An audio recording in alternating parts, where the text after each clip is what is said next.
Se tornou comum as pessoas atribuírem qualquer dificuldade que elas tenham ansiedade. Parece que é o problema do século e quase que como uma qualidade também. Eu sou muito ansioso, é por isso que eu sou assim. Eu sou muito perfeccionista, é por isso que eu sou assim. E as pessoas acabam atribuindo, por não conseguir explicar o que acontece nas suas vidas, à ansiedade. O problema central é a ansiedade. As pessoas não sabem explicar. Porque elas não atingem, porque elas não fazem as coisas e elas atribuem simplesmente a ansiedade. Eu acredito que existem comportamentos que levam à ansiedade. As pessoas estão cada vez mais aceleradas. Nunca as pessoas passaram tanto tempo conectadas a devices, equipamentos eletrônicos, isso sem dúvida nenhuma aumenta o nível de ansiedade. As pessoas começam a ficar muito aceleradas por não conseguir desacelerar e olhar para dentro. Porque, estatisticamente, a gente tem 4 horas por dia que nós gastamos essas 4 horas, as 4 horas que nós temos para poder construir relacionamentos, fazer projetos paralelos fora do trabalho que a gente já tem. E essas 4 horas são as 4 horas de ouro. Essas 4 horas elas eram usadas para relacionamento, para coisas pessoais. E desde o lançamento do primeiro iPhone, essas horas elas têm diminuído, têm sido comidas essas 4 horas com redes sociais. As pessoas estão cada vez mais conectadas e dessa forma as pessoas estão cada vez mais aceleradas. E estando aceleradas, as pessoas elas não conseguem parar para poder perceber o que está acontecendo ao seu redor. E sim, as pessoas ficam mais aceleradas e ficam mais ansiosas. Só que existem muitos outros elementos e as pessoas, por não saberem explicar, elas acabam atribuindo tudo à ansiedade. Uma pesquisa aqui, né? O Brasil é o país com maior taxa de pessoas com transtorno de ansiedade no mundo. Pensa nisso, é o número 1. E o 5º em depressão. Então uma coisa está intimamente ligada à outra. A pessoa aumenta muito o nível de ansiedade real e acaba se tornando uma pessoa depressiva.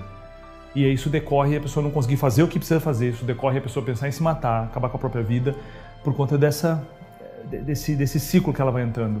Existe um grande senso de realização e propósito dentro da vida da pessoa quando ela consegue começar e terminar coisas. Principalmente se forem coisas grandiosas. Não zerar uma caixa de e-mail ou limpar os WhatsApps que estão pendentes. São coisas pequenas. Acabar de ver a série no Netflix. São coisas pequenas.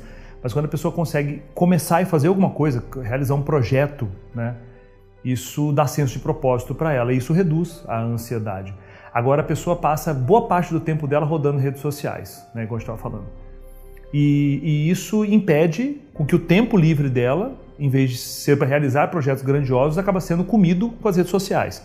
E aí nisso ela acaba se comparando com outras pessoas dentro das redes sociais, porque ela vê só a versão editada da vida das pessoas, só o melhor que a vida das pessoas tem.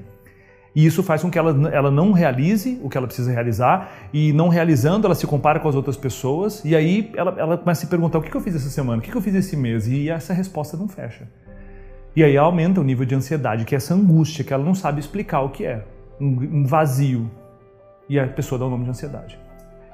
E aí não fazendo, não realizando, não colocando energia para poder concretizar aquilo, o que acaba acontecendo? Ela se vê com muitas pendências, pequenas pendências, eu chamo isso de diabinhos. São pequenas vozes que ficam perturbando a pessoa. Vozes que ficam dizendo para ela, você não tem feito atividade física, faz muito tempo que você não dá atenção para os seus clientes, faz muito tempo que você não lê um artigo interessante, aqueles projetos da sua empresa estão atrasados, quando é que você realmente vai fazer diferença na vida? E todas essas pendências, elas vêm na mente e ocupam espaço, são pequenos diabinhos, entende?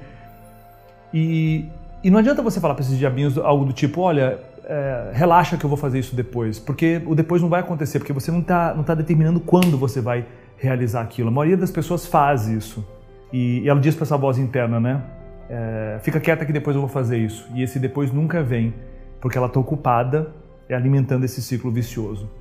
Então, esse é uma outra situação. As pessoas jovens, elas estão perdendo a capacidade de entender que qualquer coisa que se faça é um jogo de longo prazo. As pessoas elas estão entrando numa piração, numa paranoia de que é uma corrida de 100 metros. E não é uma corrida de 100 metros, sempre é uma maratona. São 42 quilômetros. Isso acontece, de novo, por conta da aceleração que a internet tem feito na vida das pessoas. Eu posto uma foto agora e eu já atualizo o meu feed para poder ver quantas curtidas deram, quantos comentários deram. É tudo instantâneo, é tudo para ontem. E aí eu quero fazer um vídeo, eu quero que o vídeo seja editado hoje. Eu quero fazer um projeto, eu quero que ele dê certo hoje. Eu quero começar um negócio, eu quero que ele exploda nos primeiros 90 dias. E não funciona assim. Não é uma corrida de 100 metros, é uma maratona de 42 quilômetros. E esse mindset precisa estar setado na cabeça das pessoas desde o começo. Senão isso gera uma angústia, comparação, ansiedade. Isso é nocivo, é cancerígeno para a motivação das pessoas e para a realização do que elas precisam.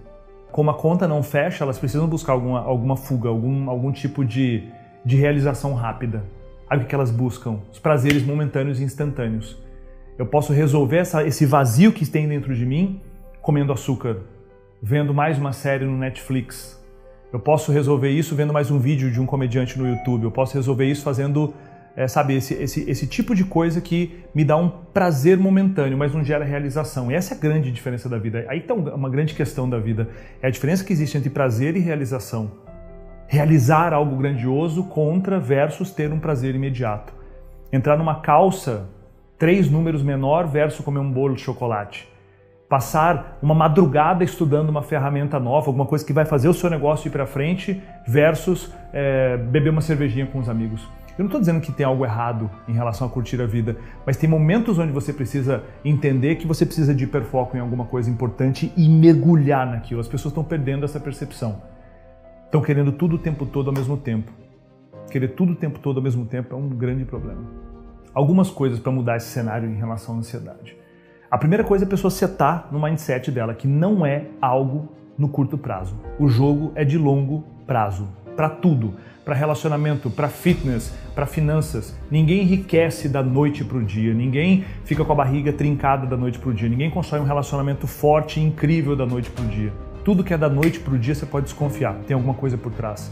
Outro elemento é a pessoa entender que ela precisa viver realmente o poder do agora. Existem coisas magníficas acontecendo ao redor dela, mas ela não percebe. Ela não consegue perceber mais, talvez, o sorriso da pessoa que a ama, ela não consegue mais sentir o prazer da comida que ela come, ela não consegue ver mais um pôr do sol porque ela está sempre vivendo no futuro. Isso gera uma extrema ansiedade. O terceiro elemento é a pessoa se concentrar em micro vitórias que ela pode ter todo dia. E não se concentrar só na grande vitória que ela pode ter daqui a um tempo, porque isso, comparando com outras pessoas, pode desmotivá-la. Então, ela precisa ter esse foco no micro, no agora. Qual é a minha pequena vitória, meu small victories de hoje? O que eu posso fazer para vencer hoje? A pequena vitória, o pequeno avanço que eu posso ter hoje. Isso vai ajudar muito.